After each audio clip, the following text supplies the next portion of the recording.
नमस्कार दोस्तों, OCN network में आपका स्वागत है। मैं हूं ओमकार चौधरी। सीडीएस अनिल चौहान साहब ने बहुत हद तक स्थिति स्पष्ट कर दी है और ये बताया है कि ठीक है, जब युद्ध की स्थिति होती है, दोनों देशों की सेनाएं आमने-सामने होती हैं, तो नुकसान होते हैं। किसी का कम होता है, किसी का ज़्यादा होता है। आज मैं बहुत सारी फिगर्स लेकर के बैठा हुआ हूं, जो अब तक भारत और पाकिस्तान के बीच में युद्ध हुए हैं, उनमें कितने बड़े-बड़े नुकसान हुए हैं। लेकिन जो हमारे रक्षा सुरक्षा विशेषज्ञ हैं, उनकी याद में भी कभी ऐसा वातावरण बनाने की कोशिश नहीं की गई कि जो लॉस्ट हुए, उसको मुद्दा बनाया गया हो और उस पर जो बेहयाई इस समय दिखाई जा रही है। कांग्रेस पार्टी की प्रेस कॉन्फ्रेंस थी जिसमें पवन खेड़ा के होठों पर, चेहरे पर मुस्कान थी। ये जान करके कि साहब कोई कम से कम एक जेट तो गिरा है, इसी को लेकर के उनके चेहरे पर मुस्कान थी।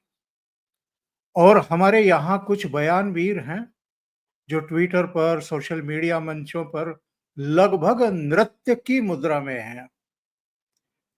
इसको क्या कहा जाए, क्या माना जाए? और अनिल चौहान साहब ने एक एक दो शब्दों का प्रयोग किया है, टैक्टिकल मिस्टेक। उस टैक्टिकल मिस्टेक के मायने क्या हैं और उसके बाद जो हमने किया है, एक 6-7 तारीख की रात को किया है और एक 9 और 10 तारीख की रात को किया है।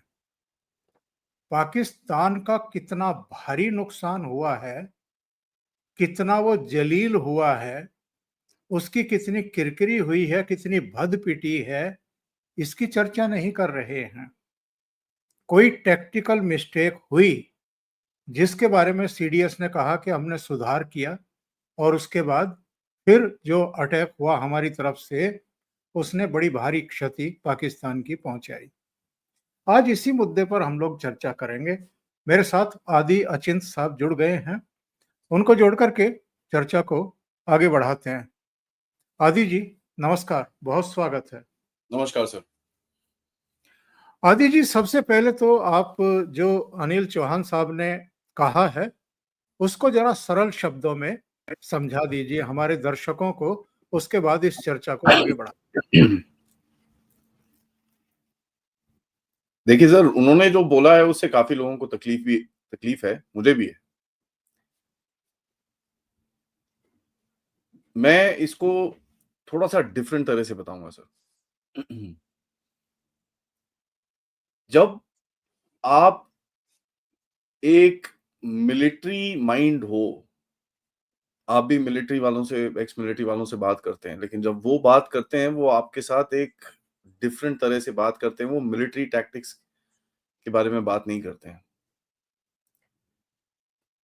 मेरे हिसाब से यहाँ पर जो भूल चूक हुई है या जो मर्जी, आई डोंट नो, उन्होंने पर्पसफुली करा है, अपने सोच समझ के ये चीज करी है, किसी दूसरे एजेंडा के चक्कर में, दूसरे पर्पस के चक्कर में, आपको ये नहीं पता अभी।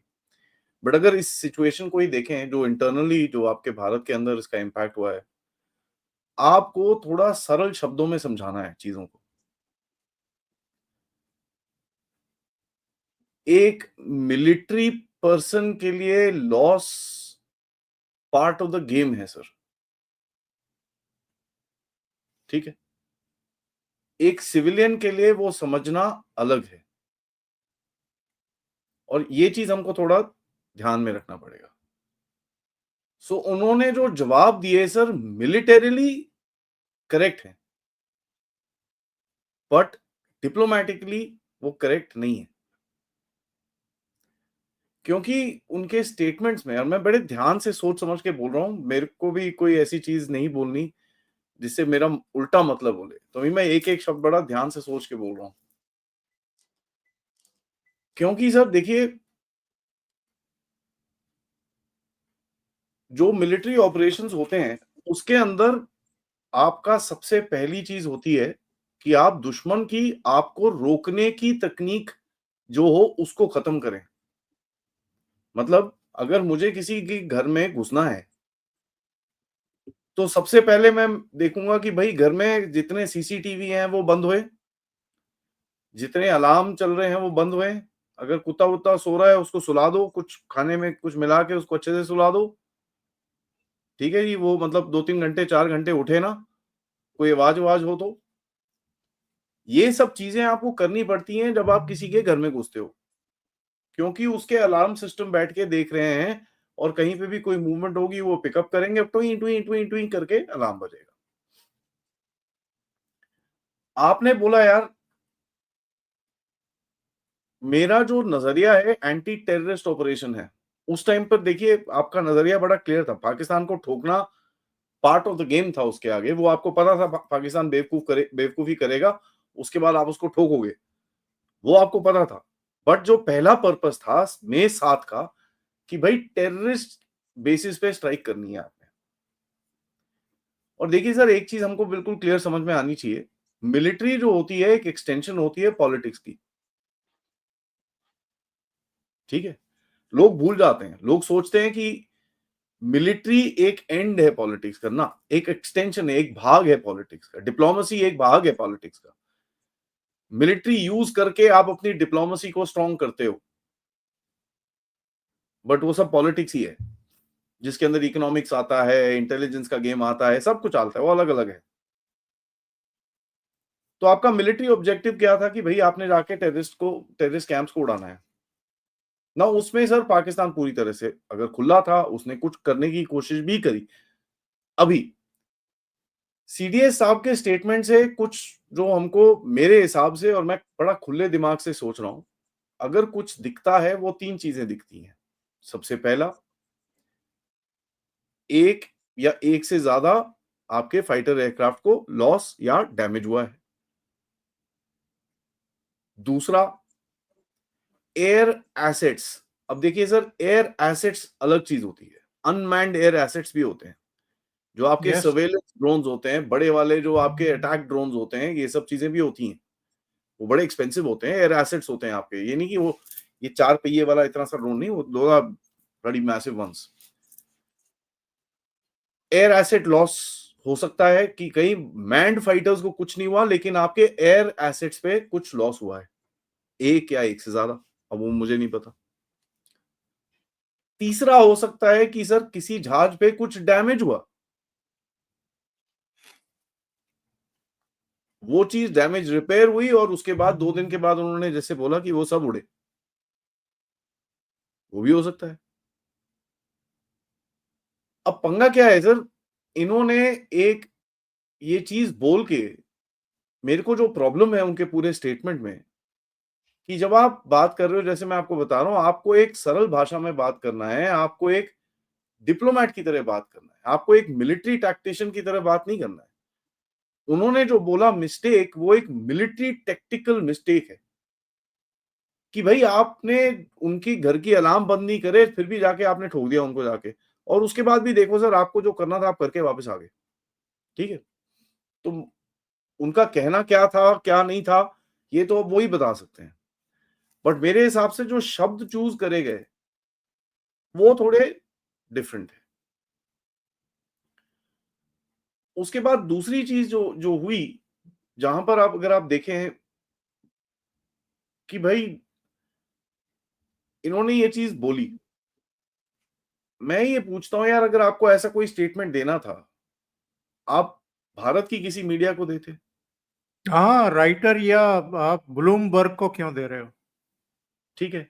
आप क्यों कर रहे हो? तो ये या तो एक वेस्ट को एक मैसेज भेजने की तरकीब है, कि आप किसी तरह से कुछ मैसेजिंग कर रहे हो कहीं पे। जो मुझे लगता नहीं है अगर आप मैसेजिंग कर रहे हो तो आपके शब्द थोड़े और गहरे होते। बट हो भी सकता है, यू नेवर नो सर, क्या चलता है पीछे पॉलिटिक्स में हमको पता नहीं है। या ये पूरी तरह से गलती है। अब गलती भी हो जाती है सर, इंसान है, कुछ गलत बोल दिया उन्होंने। उसमें आई मीन अब राई का पहाड़ बनाने के लिए हमारे देश में लोग बैठे हैं सर।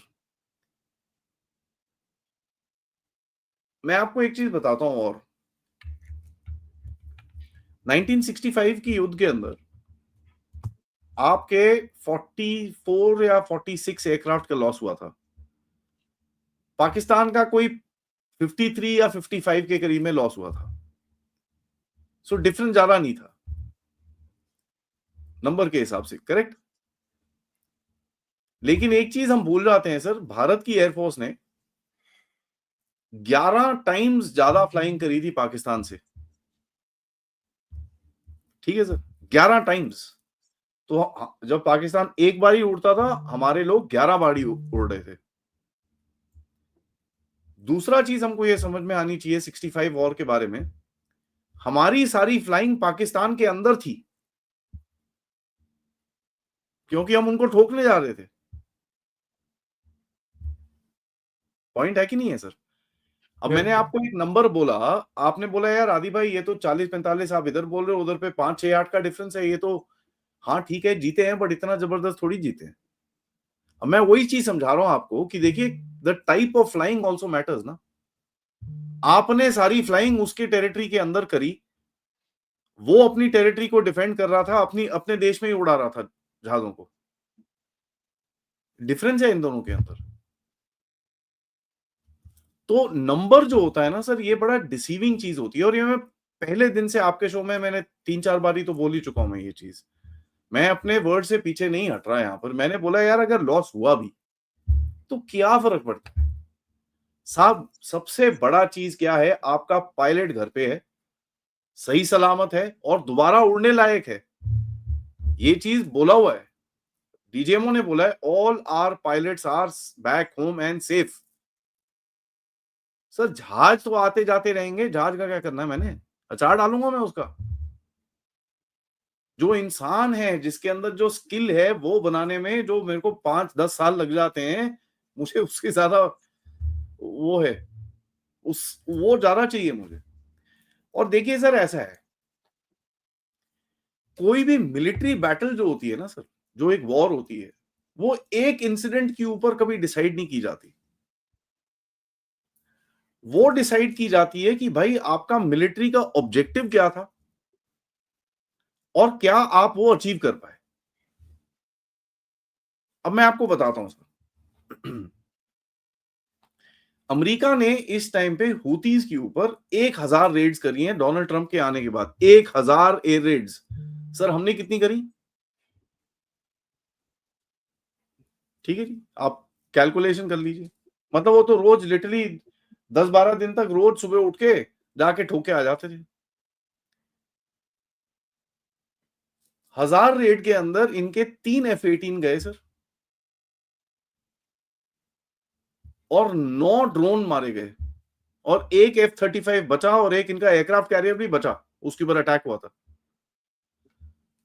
अब सर इस पूरी जो अटैक किया था अमेरिका ने, उसके अंदर उसका मिलिट्री ऑब्जेक्टिव क्या था कि भाई ये हूतीज की जो कैपेबिलिटी है रेड सी के अंदर तंग करने की, उसको जरा एक कॉस्ट दिया जाए कि यार तुम ये करोगे तो हम तुम्हारे बंदे मारेंगे। सही। मिलिट्री ऑब्जेक्टिव वो था। क्या वो अचीव हुआ? हाँ हुआ। 1000 रेड से एक मैसेज तो गया होगा। उसके बाद हुती थोड़ा सा बैक ऑफ करे हैं कि यार ये थोड़ा ज्यादा था, इनके सप्लाईज खत्म हो गए तो ईरान को फटाफट उनको हेल्प करनी पड़ी, ये वो, तो थोड़ा सा एक बोलते हैं ना बैकिंग ऑफ हो जाता है। मैं ये नहीं बोलूंगा कि उनका पूरा मिलिट्री, अमेरिका का पूरा मिलिट्री ऑब्जेक्टिव मीट हुआ, बट मैं बोलूंगा एक पार्सल मीट हुआ। उसके अंदर से उन्होंने 3 जहाज खोलिए, तो क्या अमेरिकन हार गया? सवाल बड़ा सिंपल है। सेकेंड वर्ल्ड वॉर में अगर जर्मनी और जापान जीते, हारे थे, बट जर्मनी और जापान ने तो सर इतने सारे जहाज तोड़े थे अमेरिका के, इंग्लैंड के। नंबर से कुछ नहीं होता सर। एंड ऑफ इट आपका जो ऑब्जेक्टिव है, आपने उसको मीट करा कि नहीं, वो ज्यादा मायने रखता है। ये जो 50 लोग अभी ये कांग्रेस पार्टी वाले खड़े होके जो चूचाए कर रहे हैं सर, मैं आपको सही में बता रहा हूं, जब जो सीरियस लोग होते हैं ना, फॉर एग्जाम्पल कोई दूसरे देश का प्रेसिडेंट, प्राइम मिनिस्टर है, जब वो चीज देखेगा वो बोलेगा कि हाँ यार ओके, ऑब्जेक्टिव मीट करा प्लस पाकिस्तान की पीठ भी तोड़ी। वहां पर कोई इनको बोलेगा सर उनके ना एक दो फाइटर फाइटर एयरक्राफ्ट भी गिर गए थे पता है। फर्क क्या पड़ता है भाई? सर उनकी कांग्रेस पार्टी बोल रही है कि बीजेपी बड़ी खराब है, क्या फर्क पड़ता है? तो ये घुनघुने हैं सर, ये वो जो खाली डब्बा होता है ना जिसके अंदर आप एक कंकड़ डाल देते हो, ये वो डन डन डन डन डमरू टाइप लोग हैं। इनके अंदर कोई सब्सटेंस नहीं है, इनको ना मिलिट्री टैक्टिक्स की नॉलेज है, ना भाषा आती है, ना समझ है, और ना देश के प्रति प्रेम है कि ये लोग आगे जाके कुछ करेक्ट चीज बोल सके। जी। मैं दर्शकों को बताता चलूं यहाँ पर, फिर आगे बढ़ते हैं। 47-48 में जो वार हुई थी, उसमें जो विकिपीडिया पर है, मैं इसको पूरी तरह ऑथेंटिक नहीं बता रहा हूँ, क्योंकि विकिपीडिया पर हम लोग थोड़ा संदेह की दृष्टि से देखते हैं। तो उसमें करीब भारत के 6 से 7 हजार सैनिक वीरगति को प्राप्त हुए थे। पाकिस्तान के करीब 20,000 मारे गए थे। 62 का जो युद्ध था, उसमें 1383 वीरगति को प्राप्त हुए हमारे, और 1696 मिसिंग। ये विकिपीडिया की जानकारी है, अधिकृत मत मान करके चलिए, ये मान करके चलिए कि एक संकेतक है। चीन का दावा ये था कि हमने भारत के करीब करीब 4897 लोग मारे हैं, और घायल भी इनमें शामिल हैं, और जो कैप्चर किए गए हैं वो 3968 के आसपास उसने बताए। चीन के भी इसमें 1300 के आसपास मारे गए, जो भारत का दावा है। और चीन का कहना था कि हमारे 722 मरे हैं और 1697 घायल। 65 जिसका जिक्र अभी आदि जी ने किया है, हाँ। उसमें हमारे करीब 3712 जवान वीरगति को प्राप्त हुए, 7638 घायल हुए, और हमारे टैंक भी 200 से 300 के आसपास क्षतिग्रस्त हुए। 75 एयरक्राफ्ट का दावा किया गया। विकी पाकिस्तान के करीब 1500 के आसपास मारे गए और 4300 के आसपास घायल हुए। उनके भी 19 एयरक्राफ्ट और 250 टैंक नष्ट हुए। वो सर ये विकिपीडिया है। विकिपीडिया। हम्म। तो ये मतलब वो तो जो उसका माइंडसेट है विकिपीडिया का, वो बैलेंस करने वाला, और एक जो वामपंथियों का कब्जा वहां पर है। इवन ठीक है। चाइना का तो आप 62 बोल रहे हैं सर, 62 में मैं आपको बड़ा क्लियरली बताऊं, रेजांगला के अंदर ही 1300 बंदे तो वहां मारे थे हमारे लोगों ने, मरते मरते जो मारे थे। हमारी जो मेजर हमारी शहजाम ही सिंह। रेजिमेंट थी। जी जी जी।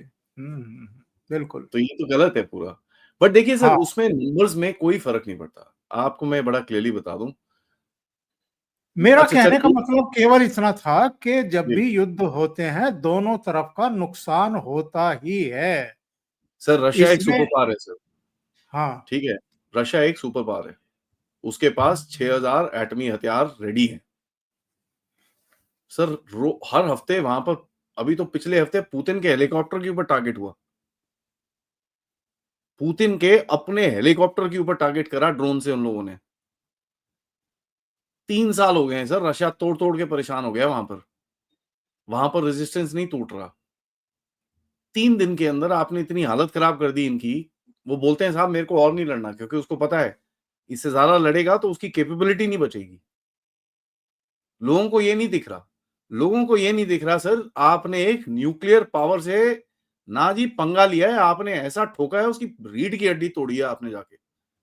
सही यहां है। तक कि आप बोल रहे हो कि भाई साहब आपके न्यूक्लियर पावर है ना, कचरे के डिब्बे में फेंक दे। मैं नहीं मानता।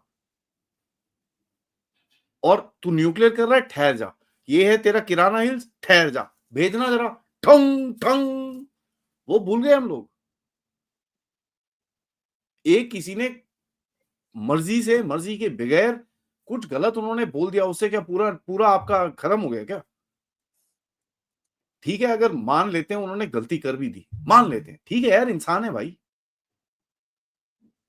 पिछले 2 महीनों से वो बेचारा दिन रात लगा के हमारे लिए प्लान्स बना रहे होंगे।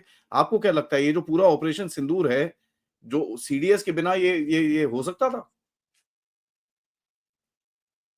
वही आदमी है यार जिसने ऑपरेशन सिंदूर को फाइनली जाके प्राइम मिनिस्टर के सामने रखा होगा कि साहब मेरी 3 फोर्सेस हैं, उन्होंने ये प्लान करा है सर, अप्रूव करिए आप।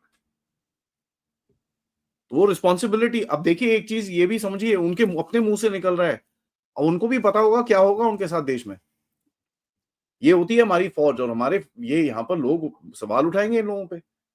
सर इन लोगों की औकात नहीं है, मैं मजाक नहीं कर रहा, इनको कोई ना दिल है ना औकात है इन लोगों को इस तरह के सवाल पूछने का। इनको बड़ी खुशी हो रही है भारत का एक जहाज गिर गया या आधा गिर गया या पौना गिर गया या एक ड्रोन गिर गया, बहुत खुशी हो रही है इन लोगों को। मैं तो बोलता हूँ सर, यहाँ पर खुले में बोल रहा हूँ आपके चैनल पे, मुझे फर्क नहीं पड़ता साहब, अगर पाकिस्तान टूटता है, एक क्या 2 स्क्वाड्रन जहाज गिर जाए, मुझे क्या फर्क पड़ता है साहब। मेरे पायलट सेफ होने चाहिए, मेरा ऑब्जेक्टिव चाहिए मुझे। जो मेरी फौज ने बोला है, हमारी फौज ने बोला है कि साहब ये हमारा मिलिट्री ऑब्जेक्टिव है, इसको हम करेंगे।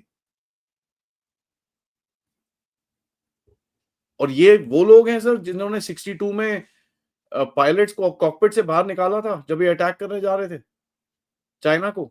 नहीं, नहीं, नहीं, नहीं, नहीं, नहीं, नहीं, नहीं, नहीं। भीख मांग रहे थे आप जाके वहां पर अमेरिका से कि साहब अपने पायलट्स भेज दो, अपने तो आप लड़ाने नहीं चाह रहे थे उस टाइम पे। ये वही लोग हैं जो 65 में ओ जी लाहौर वापस दे दो, 800 किलोमीटर वापस दे दो पाकिस्तान को। ये वही लोग हैं जो सियाचिन में और सर क्रीक के अंदर सफेद झंडा फैलाने वाले थे। ये वही लोग हैं 71 में जिन्होंने 93,000 बंदे वापस कर दिए, अपने 300 नहीं लिए। बांग्लादेश की एक लाइन सीधी नहीं करी, कश्मीर का मुद्दा सीधा नहीं करा आपने। लाइन ड्रॉ करी, आधे रास्ते जाके सब चाय पीने चले गए और लाइन ही नहीं ड्रॉ करी उसके बाद आपने। 4 वर्ड लिख के गायब हो गए वहां से, जिसके ऊपर फिर 84 में जाके सियाचिन का गच्चा हुआ। ये वही लोग हैं जो करतारपुर कॉरिडोर नहीं ले सके 3 जंगों के बाद। 2 किलोमीटर की रेंज पे है भाई वो। हाजी पीर एक टैंक यूनिट को बोलते ऐसे उन्होंने सर्कल मारना था, करतारपुर आपके पास था, हाजी पीर लेके आपने वापस कर दिया। जितनी इन्फिल्ट्रेशन होती है, अगर आप हाजी पीर पे ऊपर बैठे हो ना सर, मजाल है कोई नीचे से निकल जाए। चाइना तो छोड़ दीजिए, क्या क्या किया आपने चाइना के साथ। तिब्बत दे दिया, यूएन ये सिक्योरिटी काउंसिल की सदस्यता दे दी। इन लोगों को बोलना चाहिए। मैं तो बोलता हूँ, अच्छा मैं आपके खुले में बोलता हूँ, 5 रफाल चले गए, 5 नहीं 50 मार लिए उन्होंने। भाई जंग तो, युद्ध तो फिर भी हम ही जीते हैं। महाभारत में आप मुझे बताइए, क्या कोई भी पांडवों की जो सेना थी उनके ऊपर कुछ भी प्रहार नहीं हुआ क्या? कोई नहीं मरा था उनमें से। श्री राम की जो सेना गई होगी उन पे भी कुछ भी नहीं हुआ होगा, किसी को भी एक कूट चोट नहीं आई होगी ना, सारे एकदम। मजाक करते हैं यार ये लोग। सर किसको लगा था आप बताइए मुझे। सबसे बड़ा जो जो जो जो हनुमान जी वो क्या संजीवनी बूटी लेने किसके लिए लेने गए थे वो? सही। यार तब से आपको आपके जो ग्रंथ हैं वो बता रहे हैं कि जब आप युद्ध करते हो उसके अंदर आपको भी हानि हो सकती है। संजीवनी बूटी किसके लिए लेने गए थे? वो घूमने गए थे ना हनुमान जी, और कि मैं यार र, यहाँ पर ना वो राम युद्ध चल रहा है, मैं जरा संजीवनी प्रभु बूटी लेने जाता हूँ, घूमने जाता हूँ मैं, है ना। ये ऐसे लोग ना सर, इनका कुछ कुछ नहीं कर सकते। एंड मेरे को इतना बुरा लगता है, आप अपनी फौज पे ऐसे ऐसे सवाल पूछ रहे हो। ये ये घटियापन लोग की इंतहा है। पूरी दुनिया जानती है कि डोनाल्ड ट्रंप जो है वो क्या पागलपन की हरकतें कर रहा है, और आप उस पर हमारी सरकार से सवाल पूछ रहे हैं। एक non serious Pakistani prime minister या वहां का डिफेंस मिनिस्टर खड़ा होकर कह देता है हमने इतने रफेल गिरा दिए भारत के, और जब उनसे सीरियसली सवाल किया जाता है मीडिया के द्वारा तो कहते हैं वो सोशल मीडिया पर मैंने खबर देखी थी। और उस पर ये लोग सवाल पूछते हैं भारत से। और ये वो लोग हैं जिन्होंने 58 साल तक देश पर शासन किया है।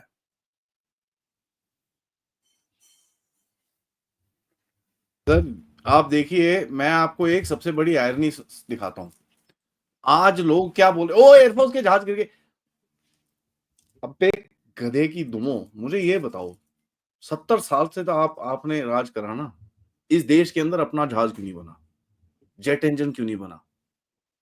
आज आपके हाथ बंधे हुए हैं लोगों से। अमेरिका आपको कुछ देता है तो आप ले लेते हो, नहीं देता तो आपका अभी तक जहाज लेट हो रहा है। जितने पैसे आप बाहर खर्चे करते हो उतने में अंदर में आप 2 जहाज निकाल लो अपने। क्यों नहीं बनाया आप लोगों ने?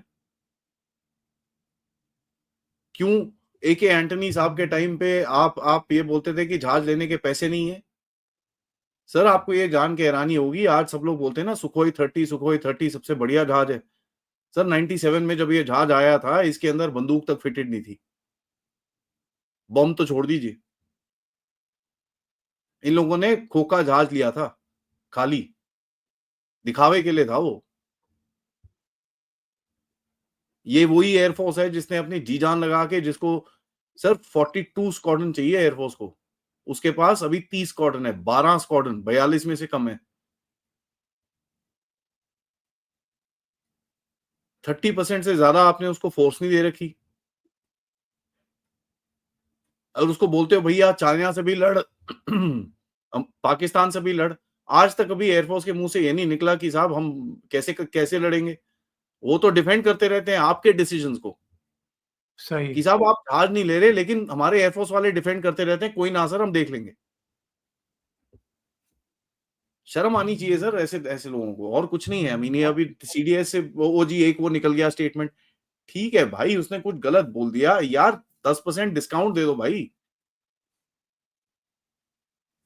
और गलत बोला, मैं आपको बताता हूं सबसे ज्यादा मेरे को जो जो प्रॉब्लम है, उन्होंने बोला कि भाई दोनों आर्मीज के बीच में एक एक एक वो ज्यादा उछलने की वो नहीं था। I hate that. कोई हमारी इंडियन आर्मी को अगर वो कंपेयर कर रहे हैं पाकिस्तान, देखिए इसमें भी एक मिलिट्री सेंस है, एक डिप्लोमेटिक सेंस है। मिलिट्री के हिसाब से वो बोल रहे हैं, वो ज्यादा एस्केलेट नहीं कर रहे थे, मतलब वो न्यूक्लियर वेपन की तरफ नहीं जा रहे थे जिस तरह का नैरेटिव चल रहा है वो। बट उसका जो इंटरप्रिटेशन आया वो उल्टा ही है। तो उनके शब्द बहुत गलत थे, मिलिट्री मीनिंग अलग था उनका। कौन सा रैशनैलिटी दिखाई पाकिस्तानी आर्मी ने सर? वो तो गुरुद्वारा के ऊपर गोल्डन टेम्पल पे मार रहे थे वो तो ड्रोन मिसाइल। वहां पर एक मंदिर तोड़ा, एक चर्च तोड़ा, वहां पर पुंछ में गुरुद्वारा तोड़ा। कौन सी रैशनैलिटी की बात है? रैशनैलिटी मिलिट्री एक्शंस में था, इन अ स्ट्रेटेजिक सेंस। बड़े सेंस में अगर आप देखें कि वो जाना नहीं चाहते थे न्यूक्लियर वेपन्स की तरफ, तो आप बोलिए चलिए ठीक है मान लेते हैं। बट थोड़ा क्लैरिफाई करिए, आपको अपने शब्द थोड़े ध्यान से यूज करने चाहिए, क्योंकि आपको ये पता होना चाहिए, हमारी मिलिट्री को ये एक अवेयरनेस आनी चाहिए कि हमारे घर के अंदर लल्लू बैठे हैं जो अपनी पैंट उतारने में सबसे नंबर 1 आगे खड़े हैं। सर गलत बोल रहा हूं तो बता दीजिएगा मुझे। आदि जी ये बताइए, जब ये पुलवामा हुआ था और बालाकोट में घुस करके हमने इनको निपटाया था, उसके अगले दिन पाकिस्तान की तरफ से एयरक्राफ्ट के जरिए F-16 के जरिए भारतीय सीमा में घुसने की कोशिश की गई थी। अभिनंदन वर्तमान ने, जो MiG-21 में थे, उन्होंने एक F-16 गिराया, लेकिन खुद भी पीओके में गिर गए थे। उसी दिन एक घटना और हुई थी, हमारा अपना हेलीकॉप्टर जो है वो गिरा था, और वो हमारी अपनी गलती से गिरा था, ये बाद में साबित हो गया। एक हमारी अपनी मिसाइल ने ही उसको निशाना बना दिया, और उसकी चूक में फिर बाकायदा कोर्ट मार्शल हुए और कई एक्सप्लेनेशन हुए, उसकी जांच वांच भी बैठाई गई। ये कहीं हमारे सीडीएस उसी तरह की घटना की तरफ तो इशारा नहीं कर रहे थे जिसको नहीं गलत समझ लिया गया। नहीं नहीं नहीं सर, देखिए क्या होता है, ये सब चीजों के अंदर टैक्टिकल मिस्टेक्स होती हैं। सर टैक्टिकल मिस्टेक्स क्या होती हैं आपके पास? कहीं आपका जहां पर आप कुछ अटैक कर रहे थे, ठीक है, आपने लास्ट मोमेंट चेंज करा है, क्या करा है वो पता नहीं सर, एक्चुअली क्या हुआ है हमको किसी को पता नहीं है। बट देखिए सर, जिस तरह का अटैक हमने करा है ना, जो एयर डिफेंस एरिया होगा वहां पर पूरी तरह से साफ सुथरा था, कुछ भी नहीं था वहां पर। रात का अंधेरा, आपको पता है आप क्या कर रहे थे, आपने पूरा एयर स्पेस खाली कर रखी थी। जो पिछली बार बालाकोट हुआ था ना सर, वो बड़ा एक कंफ्यूजन में हुआ था। आपकी तरफ से आपने उनको ठोका, आपने एक रिस्पांस एक्सपेक्ट किया था उनसे। किस तरह का रिस्पांस आपको भी पता नहीं था। एयर स्ट्राइक करते हैं, चलो ठीक है देखेंगे, will push them back. I don't think anywhere इनके अंदर था कि एक डॉग फाइट में दोनों घुसेंगे। तो वो तो नैरेटिव ही फ्लिप हो गया। एंड देखिए सर, उस टाइम पे जो आपकी प्रिपरेशन थी, मैं आपको सही में बता रहा हूँ, काफ़ी इश्यूज़ थे आपके पास। ठीक है जी? उस टाइम पे चीज़ें आ रही थी, आई नहीं थी, आ रही सही थी। है। हुँ। आज वो कहानी डिफरेंट है सर, जो आपकी कैपेसिटी है, जो आपकी प्रिपरेशन है, जो आपकी कैपेबिलिटी है, वो कहानी डिफरेंट है आज। तो आप देखिए, पिछली बारी उन्होंने अटेम्प्ट तक करने की कोशिश करी और यहाँ तक कि आके उन्होंने बम गिराए, भारत की सीमा के पास आके उन्होंने बम गिराए, जो भारत की सीमा के अंदर आके गिरे। किसी चीज़ को मारा-मुरा नहीं, बट सर इस बारी तो वो भारत की सीमा से 200 किलोमीटर पास नहीं आ रहे थे। डर के मारे कि यार ये उड़ा देंगे हमको। डिफरेंस है। तो एक जो आपकी कैपेबिलिटी अपग्रेड हुई, और ये चीज़ अगर आप देखें सर, मोदी साहब 2015 से जो बाहर की विजिट्स में जाके S-400 जो 16-17 में साइन हुआ, जो रफाल की डील साइन हुई, ये वो, सर मिलिट्री एक ऐसी चीज़ है जिसको बनाने में कम से कम नहीं तो 20 साल लगते हैं। 10 साल आपको सामान खरीदने में लगते हैं, 10 साल उस सामान को सेट करने में और आपकी मिलिट्री को कटिंग एज में लेके जाने में लगते हैं। इसके बीच में 2 आप जंगें देख रहे हैं, 2 आप युद्ध देख रहे हैं, रशिया में और इज़राइल में। जहाँ पर आप देख रहे हैं कि दुनिया में जो वॉर फाइटिंग टैक्टिक्स है, वो पूरे चेंज हो रहे हैं। तो आप मिलिट्री अपग्रेडेशन के बीच में आप इतनी मॉडर्नाइजेशन को भी बीच में लेके आ रहे हो, जहाँ पर एआई का आवागमन है, ड्रोन्स हैं, मिसाइल्स हैं, ये सब है, एयर डिफेंस सिस्टम आपने अब, ये सर अचीवमेंट्स हैं, 2019 के बाद से ये काम शुरू हुए हैं। अब ये जो आपने एक इंसिडेंट बताया कि एक हमारे हेलीकॉप्टर को हमारी तरफ से फायर, सर आप ये, मैं आपको बड़ा क्लियरली बता दूं, ऐसा इंसिडेंट हमको बड़ा क्लियरली लगता है हम कोर्ट मार्शल हो गया, खत्म हो गई। ये एयरफोर्स आर्मी में ऐसा इंसिडेंट को लाइटली नहीं लेते सर। दे विल, मतलब ये इतना डीप रिसर्च करते हैं उसके अंदर कि कैसे, कहाँ उसको कैसे रोका जाए। हर बंदे को लास्ट तक, एंड तक सबको पता होगा कि ये चीज दोबारा नहीं करनी। ये बड़े फोकस लोग होते हैं सर, और उसी वजह से जो रिजल्ट्स आप देख रहे हैं वो दिख रहे हैं। 3 दिन में किसी देश को, न्यूक्लियर पावर्ड कंट्री को घुटने में लाना और बोलना कि साहब मैं आपसे और नहीं लड़ सकता, ये इजी काम नहीं है। और यहाँ तो सही अभी है। पता है आपको कि आपकी 5% कैपेसिटी भी नहीं यूज़ हुई है। 5% भी नहीं सर। अभी तो नेवी काम में आती ना, तो आपको पता ही है फिर क्या धमाल होने थे वहाँ पर। वो तो अभी प्रधानमंत्री ने कहा है ना कि मैंने अपने ठीक है? तर्कस के केवल एक तीर का इस्तेमाल किया है अभी। आप दूसरी चीज़ देखिए सर, कराची में जो स्ट्राइक हुई है, ना आपको मुझे पता है डिटेल किस पे लगा है, ना मुझे पता है, अभी तक पब्लिक डोमेन में आई नहीं है वो। स्कार्दू में ऊपर जो जहाँ पर चाइनीज़ बैठते हैं, उधर तक स्ट्राइक हुई है, उसका अभी तक पब्लिक डोमेन में आया नहीं है। अभी तो बहुत पटाखे फोड़ने हैं सर। सीडीएस साहब ने कुछ गलत बोल दिया या सीडीएस साहब कुछ और करना चाह रहे हैं, छोड़ दीजिए, उनको करने दीजिए। मैं हमेशा ये बोलता हूँ यार, मिलिट्री मैटर्स को मिलिट्री में रहने दीजिए, अंडरस्टैंड करने की कोशिश करिए, उसको क्रिटिसाइज़ भी करिए, कोई टेंशन नहीं है, बट उसमें पॉलिटिक्स ना खेलिए, इससे देश को हानि पड़ती है, देश को नुकसान होता है, और ये बिल्कुल गलत बात है। आई मीन मॉरली ये बहुत गलत बात है। और ये जो मॉक ड्रिल हुई है कल, इसका क्या मतलब है? देखिए सर, ऐसा है, मोदी जी सेम चीज़ दोबारा नहीं करेंगे, ठीक है? It is militarily unwise to do the same thing again, कि मॉक ड्रिल करो और उसी दिन जाके ठोक दो, वो दोबारा नहीं करेंगे।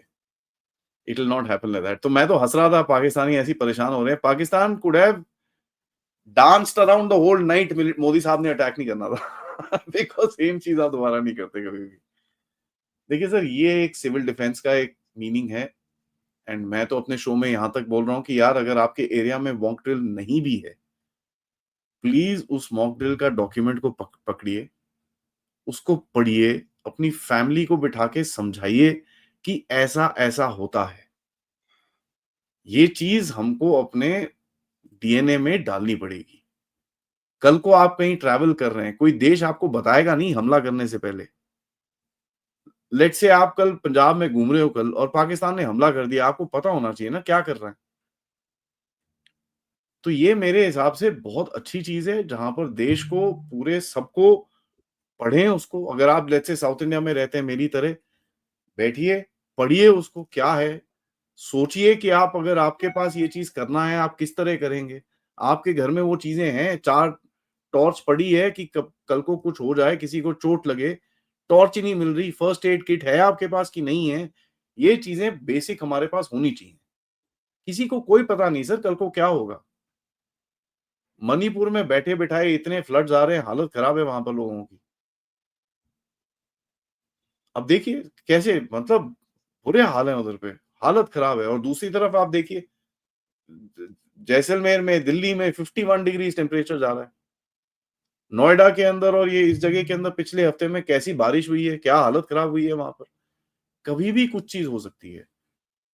अब गलती से सर भगवान ना करे ये जो इन लोगों ने बेवकूफ़ों ने एक रॉकेट फायर करी थी, किसी पॉपुलेटेड एरिया में जाके कोई किसी को चोट लग जाती, फिर?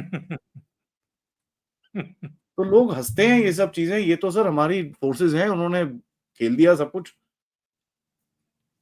बट ये चीज़ हमको समझ में आनी चाहिए सर, मैं इन चीज़ों में रहा हूँ, मैंने देखी है अपनी आँखों से, मैं एक फौजी फैमिली का हूँ। हमारे फादर्स जब मोबिलाइज़ होते थे, हमको पता है कैसा लगता है। 93 में, उसके बाद पराक्रम के टाइम पे हमने सब देखा है अपनी आँखों से।